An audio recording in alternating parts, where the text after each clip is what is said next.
Well, indeed, thank you for staying with us here on the Farm Kenya show. My name is Peter Wakaba. Now, in this second part of the show, we delve even deeper into this conversation around storage, warehousing, and of course the ecosystem around that, and getting farmers access to market information.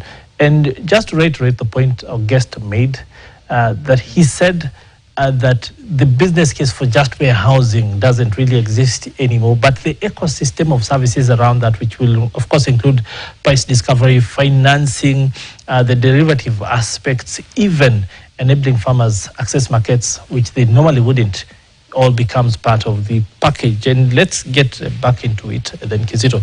So at the point where we went on that break, we had talked about the fact that while farmers might be organized, and while we might want to put them together so that they can enjoy the benefits that come with size and being able to tackle the market from a bigger perspective, the issues of quality, the issues of consistency in production, the issues of timing. Some people will go to market to farm earlier than others. How do you iron out all these kinks when you get into a particular area?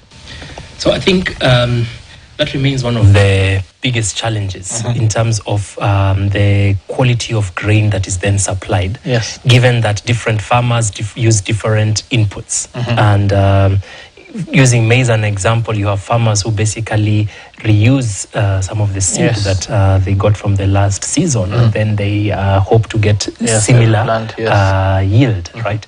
And then you see the yield deteriorating. And there is a whole conversation around production. But let's focus on the quality at the time of harvest. One of the key things that we do through our agri-gala service and the warehouse receipting is to have very stringent requirements for intake of commodities, which requires us as a warehouse operator to make sure that by the time the farmer is walking out of the warehouse with a warehouse receipt that is a legal document they can use to go and get credit from the bank, that we have ascertained the quality, quantity, and grade of that commodity. So what you will find in our warehouse is a laboratory that makes sure that we are able to basically grade the commodity that comes in. If it is maize, grade 1, grade 2, grade 3, the aflatoxin measurements, the moisture measurements, the discoloring, the dirt content, all this is assessed, analyzed, and we're also able to tell the farmer we are not able to take in your maize.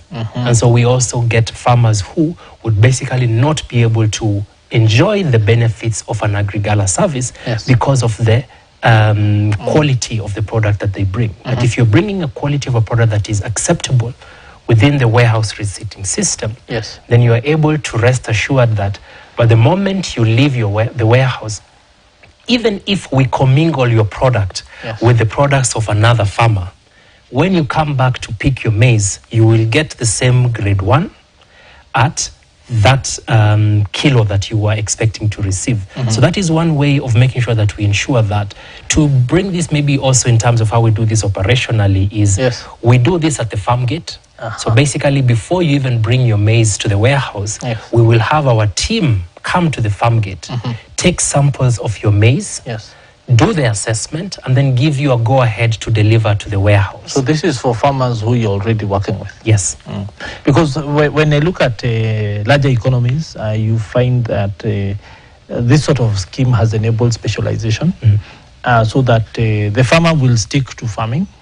There will be someone who will be the person who's contracted to do deliveries within that region. So collect, after sampling, they will essentially take the product, deliver it to an aggregation center, which is wholly automated, and the tests are performed, and this, you're told, oh, this is human food, this can only qualify for animal feed, and those sorts of things. And by the end of the farmer knows how much they're getting for their produce. Do you think we can aspire to that sort of situation? That's where we must go, because if we really want to feed the country and the continent and the world as we can, then we need to be able to basically expand into these opportunities. And this is actually a really good aspect, because this is how to generate employment for our youth and women to make sure that we have a vibrant ecosystem. Yes. Let the farmer focus on production. But there are a lot of services along the way, Yes. up to and including the warehousing and then the final fulfillment to the off-taker, Yes. that can be opportunities for service providers in a structured ecosystem Yes. to come in and provide services of logistics, Yes. to come in, provide services of drying. We have very good sun drying opportunities that can be used through innovative approaches. Yes. We can have post-harvest handling hermetic bags as storage solutions. Yes. So all this can come in, and we are also thinking about the concept of micro warehousing. You've talked Yes. about cooperative societies, and we're looking at micro warehousing opportunities where you will have a structure Yes. at a ward level, so that you as a farmer don't need to run all the way to the next big market to look for warehousing, but you can get it at the comfort of very close proximity to your farm gate. So I believe this is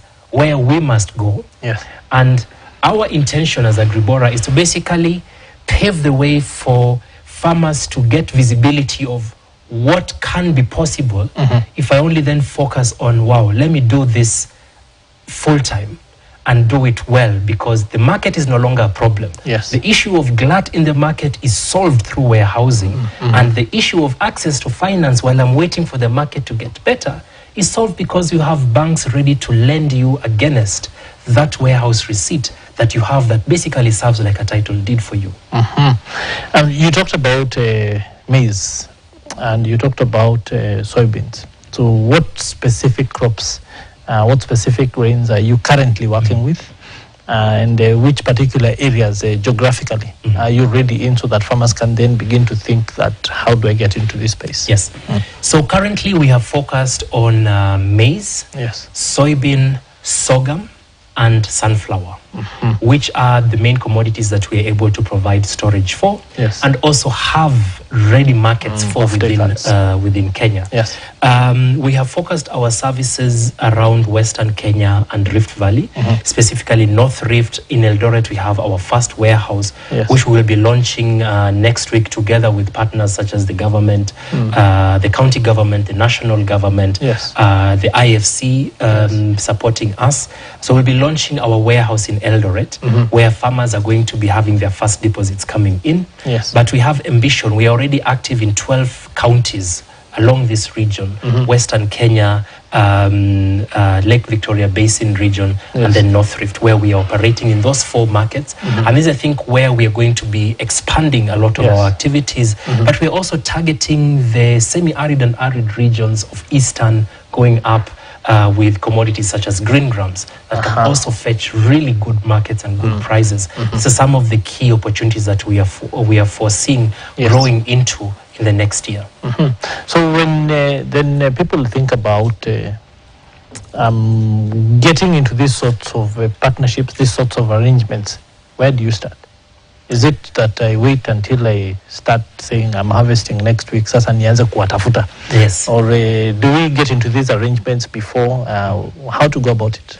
Absolutely. So what we want to avoid is a queue outside the warehouse. Yes. Farmers hoping to bring their intake in and then they don't have the time. So we have basically set up a slotting system. So appointment. So you need to book an appointment the same way you need to get an appointment to get some services. Yes. And that basically helps us to give ample time to the process, right? We've talked about quality, which is really the fundamental aspect of warehousing. Yes. So as a farmer, you're able to get in touch with Agribora, and we are able to then give you an appointment where we come to your farm gate, get your product, get the sample, and then give you a date where you are able to deliver your product to the warehouse.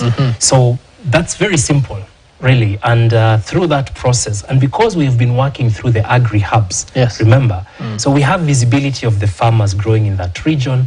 We have our social media channels. We have the agri hub managers who are also able to provide this information. And then we basically take in your details. You give us your name, give us your telephone number, you give us your location, the amount of bags you're expecting to harvest, and the location of your farm. And with that information, we are able to basically send our team to come do the first quality assessment, and then support you in the intake process as you get to us. Once you bring your product to us, by the time you're leaving the warehouse, you have the warehouse receipt, which serves as the legal document confirming that I have my 20 bags at an Agribora warehouse in Eldoret or in another location. And then I'm able to basically do two things with this receipt. Yes. One, it is a negotiable receipt, which means you can go and sell it to someone else. So if you have somebody who is like, I want to buy maize, but I don't have maize, I'm not a farmer. Yes. Those that we call tele-farmers. Yes. You as a farmer can negotiate that receipt to a third party who then gets the ownership. The same way you move title ownership of a title deed. Yes. You move the receipt. Is the process going to be the same? How do you track it? Because I mean, a farmer can say yangu ilipotea or misplaced, he sold it or has taken a loan on it. Do you have visibility of that in your end? So as to keep track of the financial aspects. So this is actually really where I need to commend the national government and the Warehouse Receipt System Council, because they have come up with very clear guidelines of how to manage a warehouse receipt from the point of generation of the warehouse receipt, the validation of that receipt at the central registry until the point where the receipt is retired. Which means, as a warehouse operator, I have the mandate to issue a warehouse receipt to a depositor. With this warehouse receipt, I can go to a bank, I can go and negotiate it to a third person. But for that to happen, that receipt needs to be registered at the central registry. The same way we have the land register, we have a central registry for all warehouse receipts, which partners in the ecosystem have access to. So a bank does not plug into the Agribora software. The bank plugs into the central registry managed by the Warehouse Receipt System Council. And so that is where they're able to know, okay, the farmer has this warehouse receipt, and if the farmer takes this receipt to the bank and gets a loan with that receipt, then there is a lien that is put on that receipt saying, hey, this farmer has borrowed X amount of shillings. So there's a charge based on that. So there is a charge to it that is registered at the central registry that also me as a warehouse operator is aware of, so that when you come tomorrow and say, hey, I want to sell my maize today overnight, it is impossible, because first of all, the warehouse operator is mandated to ensure that the charges on that receipt are first served, then the farmer is able to take over their deposit. So there's a very clear structure around that for how they can get access to finance and then also sell it onwards to somebody else. So the transfer of the receipt to a new person, or even when you lose it, there are very clear procedures defined how this process can happen. A lot of people then at this juncture would be asking about cost. How much is all this going to cost the farmer? Which is very important, and that is why this is a business opportunity. So I always encourage the farmers I interact with anytime I'm in the field. This is not where you bring your maize that is meant for subsistence and store it at a warehouse and come back and take the bembili to go and make siaga for the family. No. This is a business opportunity. And so the farmer that we are looking at as a customer is a farmer who is able to basically do a very basic calculation. The price in the market today is 3,000 shillings. Now, if I utilize the services of AgriGala, I am going to pay 170 shillings, as 176 shillings as an intake fee.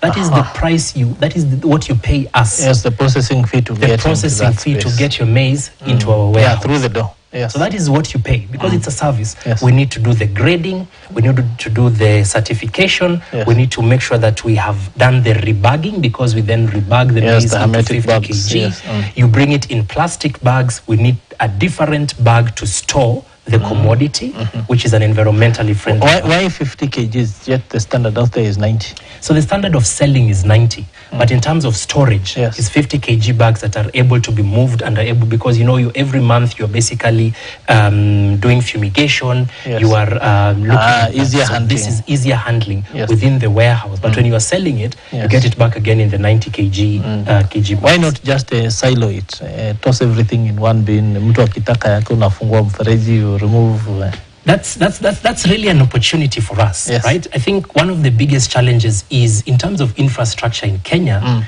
This infrastructure is currently majorly available to NCPB. Yes. And so the conversation is, if you want to have a salon, because for us as an agri-tech company, we are not in the business of setting up infrastructure, right? And so if we have silos opportunities, we're able to lease them. So an opportunity would arise where we even work with a partner. We even work with them and partner with them. So we are keen to have those kind of conversations that can also make it more efficient how to do the handling of the products at the warehouse. So what we're using is the standard practice of, if you don't have a silo as a warehousing opportunity, then you're able to use these gunny bags and able to store. So that is the first cost, the intake cost for the farmer. So before we go on, you see, for most farmers, the challenge they would then struggle with bending their mind around is this ile mahindi nilileta. And you see, for a lot of people, they are at this point with the thinking that they're at some point supposed to take their maize, rather than considering this as an opportunity to store, warehouse it, and then sell when the price is right. So that once wakiwachilia, it is no longer their business to handle touch maize, but they deal with cash or near cash because of the receipt. In fact, that is the point. Let me come to that. Let me first finish with the costing, just so that we make sure that our farmers out there have the right numbers. Right? The intake cost at 170, which is a one-off cost per bag, per 90 kg bag. And then the second cost is basically the cost for storage every month. So from the second month, you pay 46 shillings per bag for the storage. It actually used to be 60, so you can see efficiency. So that is where we as Agribora have looked at the numbers and said, okay, this is what we can provide a farmer.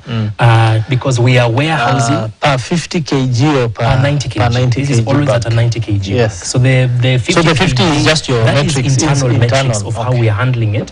But now we are always calculating at a 90 kg, because even the price when you are selling it is at a 90 kg bag, that covers the costs that we have of rent, the insurance, and so on.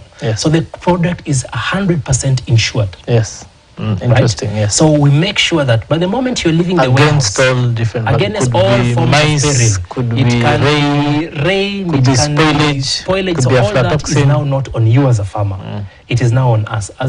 As soon as you leave the warehouse with a warehouse receipt, certifying that this commodity has been taken by the operator, it is now my responsibility to ensure that the quality of the maize is maintained. So you indemnify the farmer essentially? 100%. So we have an insurance to make sure if the warehouse is going to catch fire, all that is now not on the farmer. We can't call and say, Sasa, makosa imefanyika.